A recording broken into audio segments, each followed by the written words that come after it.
The sound of a child's laughter drifted through the open window as Emma stood frozen on her porch, keys dangling from her fingers. Across the shared driveway, Mark was spinning his 6-year-old daughter Lily in circles, her pigtails flying as she squealed with delight. Something about the pure joy on his face made Emma's chest tighten. When he finally set Lily down and kissed the top of her head, Emma couldn't stop the words that slipped out as he passed by her fence. "I wish someone loved me like that," she whispered, not meaning for him to hear. But he did. Mark turned, his eyes meeting hers across the short distance between their homes. Emma stepped closer, immediately regretting her vulnerability but unable to retreat. Neither of them knew that this moment would change everything. If you've ever felt the ache of loneliness or witnessed love so pure it made your heart hurt, this story might just remind you why connections matter. Like, subscribe, and join me on this journey of how two broken people found healing in the most unexpected way. Emma Matthews had perfected the art of invisibility. At 34, she'd constructed a life that required minimal interaction, remote work as a graphic designer, grocery delivery services, and a small house on a quiet street where neighbors generally kept to themselves. That is, until Mark Sullivan and his daughter moved in next door 3 months ago. The moving truck had arrived on a Saturday morning, disrupting Emma's peaceful routine with its rumbling engine and the shouts of movers. She'd peered through her curtains, watching as a tall man with dark hair directed the placement of furniture while simultaneously keeping an eye on a small girl who clutched a worn stuffed rabbit. Emma had intended to maintain her usual distance, a polite wave if they happened to cross paths, nothing more. But Lily Sullivan had other plans.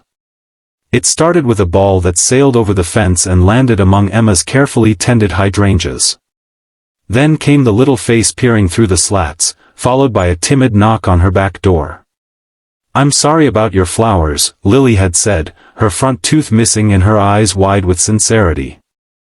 "Daddy says I have to apologize when I make mistakes." Something about the child's earnestness had cracked Emma's carefully constructed shell. "That's okay. Would you like to come get your ball?" That simple invitation had somehow evolved into Lily regularly appearing at Emma's door, usually with questions about the birds that visited Emma's feeder or requests to see her latest artwork. Mark always followed, apologizing for the intrusion, but Emma found herself increasingly looking forward to these brief interactions. What she hadn't expected was how watching Mark with Lily would affect her. The gentleness with which he braided his daughter's hair each morning. The patience he showed when teaching her to ride a bike on the sidewalk. The way he listened, truly listened, when Lily spoke, as if her thoughts on why clouds changed shapes were the most important scientific discoveries. Emma had grown up in a house where children were to be seen and not heard. Where her father's anger filled rooms like smoke, suffocating and inescapable. Where her mother's absence, first emotional, then physical after the divorce, left holes that Emma had never figured out how to fill. Perhaps that's why Mark's devotion to his daughter fascinated her. It was foreign, this unconditional love. Beautiful and painful to witness simultaneously. Mark Sullivan hadn't planned on becoming a single father. He hadn't planned on his wife Jessica announcing she wasn't cut out for motherhood when Lily was barely 2. He hadn't planned on moving across the country to escape the pitying glances of friends who had watched his marriage disintegrate. But here he was, 37 years old, raising a daughter alone and trying desperately not to mess it up. The house next to Emma's had been perfect, the right size, the right school district, and most importantly, affordable on his teacher's salary. The quiet neighbor who rarely emerged except to tend her garden had seemed ideal. No noisy parties, no drama. What he hadn't expected was how Lily would be drawn to the woman like a moth to flame. Miss Emma draws pictures for computers, Lily had informed him after their first real conversation. And she knows all the birds' names. Even the little brown ones that look the same. Mark had worried at first that they were imposing on Emma's solitude. But he'd noticed how her smile seemed less hesitant each time they interacted, how she'd begun to leave her porch light on when he worked late at school, knowing Lily would be watching from the car window for that beacon of neighborly concern. He'd been attracted to her from the beginning, her quiet intelligence, the way she listened to Lily with genuine interest, the rare but transformative smile that changed her entire face. But Mark had buried those feelings deep. His focus had to be Lily. Dating seemed like an impossible luxury, especially when the last woman he'd trusted had walked away from their child without a backward glance. So when he heard Emma's whispered words that evening, "I wish someone loved me like that," something shifted inside him. The vulnerability in her voice, the longing that echoed his own hidden desires, it cracked open a door he'd kept firmly shut. "I didn't mean for you to hear that," Emma said, her cheeks flushing as Mark approached the fence between their yards. "I'm glad I did," he replied, his voice gentle. "Sometimes the things we don't mean to say are the most honest." Lily had run inside to get a drawing she wanted to show Emma, leaving them in a moment of rare privacy. "You're an amazing father," Emma said, finding courage in his kindness. "Lily is lucky to have you." Mark's smile held a shadow of sadness. "I'm trying. Some days I feel like I'm failing her completely." "Trust me, you're not." Emma's voice carried the weight of personal experience. "I know what failure looks like in a parent." The honesty between them felt dangerous and necessary, like oxygen to a flame. "Would you like to join us for dinner?" Mark asked suddenly. "Nothing fancy, just spaghetti. Lily's favorite." Emma hesitated, her instinct to retreat warring with a newer, fragile desire for connection. "I wouldn't want to intrude on your time together." "You wouldn't be," Mark said. "Actually, if you don't come, I'll have to explain to Lily why the person she talks about constantly isn't joining us, and she can be quite persistent with her questions." Emma laughed, a sound that surprised her with its authenticity. "Well, when you put it that way, how can I refuse?" That dinner marked the beginning of a cautious friendship. Emma found herself included in small ways, invited to Lily's school art show, asked to join their Saturday morning pancake tradition, consulted about which color Mark should paint Lily's bedroom. For Emma, these glimpses into their life were both healing and torturous.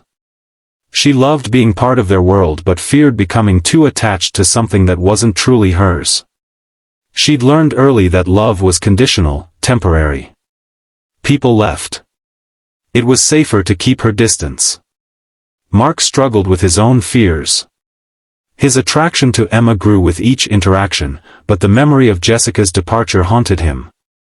"I never signed up to be a mother," she had said, packing her bags while Lily napped. "I thought I could do it, but I can't. You'll be better without me."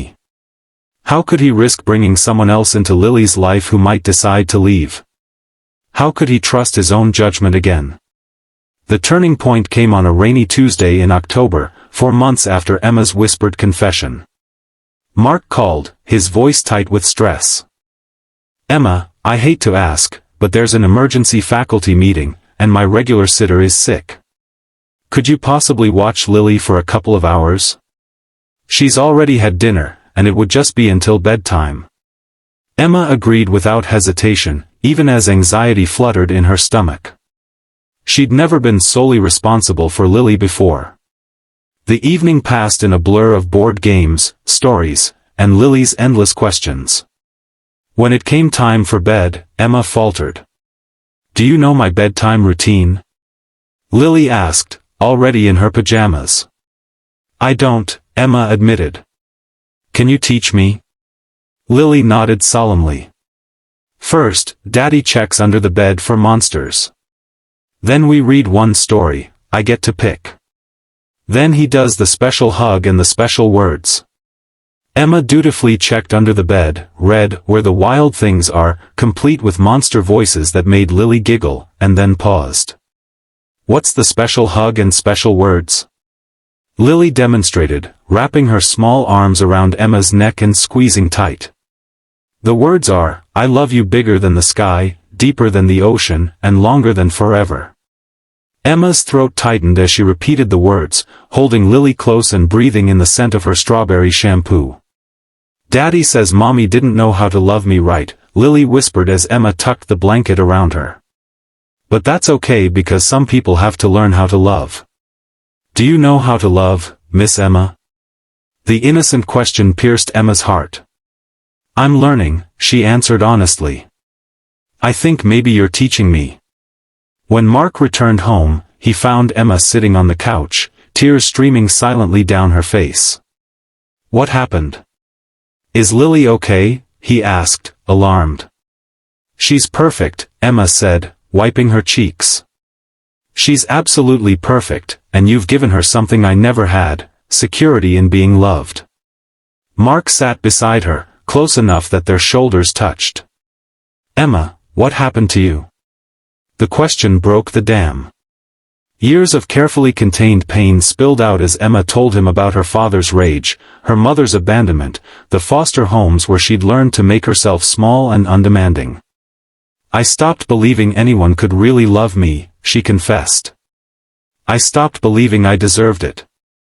Mark listened without interruption, his hand finding hers in the darkness of the living room. When she finally fell silent, emotionally exhausted, he spoke. Jessica left when Lily was 2, he said quietly. Just walked out. Said motherhood wasn't what she expected. For years, I've been terrified of trusting anyone with my heart again, or worse, with Lily's. Emma turned to face him. We're quite a pair, aren't we? Both so afraid of being hurt that we might miss something wonderful. I don't want to miss anything wonderful anymore, Mark said, his voice steady despite the vulnerability in his eyes. Especially not you. Their relationship developed slowly, with careful consideration for Lily's feelings. Weekend outings to the park became dinner at Emma's house became movie nights where Lily fell asleep between them on the couch. Emma's house, once a fortress of solitude, gradually filled with evidence of their presence, Lily's drawings magnetized to the refrigerator, Mark's coffee mug left on the counter, a family calendar hanging on the wall. There were challenges, of course. The first time Mark was late coming home from a school event, Emma spiraled into fear that he'd changed his mind about her. The first time Lily had a tantrum in Emma's presence, Emma retreated into herself, certain she'd done something wrong. But they talked through these moments. Mark reassured Emma of his feelings with both words and actions. Emma learned that Lily's occasional meltdowns weren't a reflection of her worth as a potential parent figure.